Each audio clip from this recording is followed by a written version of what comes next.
Bridge of Peace and Development. Ganito inilarawan ang bagong tayong Posway Bridge sa Barangay Balbalan na formal nang ibinigay sa mga benepisyaryo nito. Nagkakahalaga ito ng 85 million pesos at pinondohan sa ilalim ng Payapa at Masaganang Pamayanan o PAMANA program ng Office of the Presidential Advisor on Peace, Reconciliation and Unity o OPAPRO. Layon nitong maihatid ang pag-unlad sa mga malalayo at conflict-affected areas sa bansa.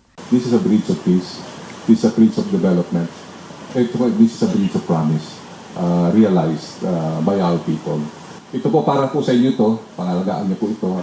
Pangunahing makikinabang sa tulay ang mga barangay ng Posoy, Ab-abaan, Dawangan at Balantoy.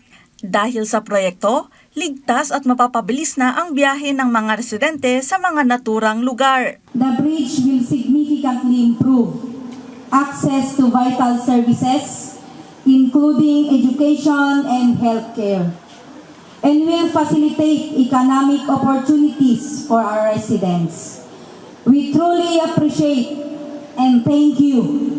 Inspirasyon ang proyektong ito upang lalo na nating pagtibayan ang ating pagkaisa at pagtulungan sa mga maunlad umayan ng Balbalan.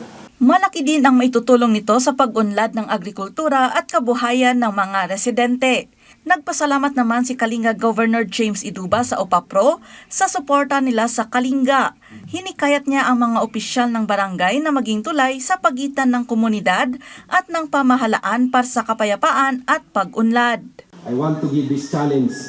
You are the representative of the government in the countryside. I humbly ask that you continue to encourage our people to support our government and its programs. Let us move forward together.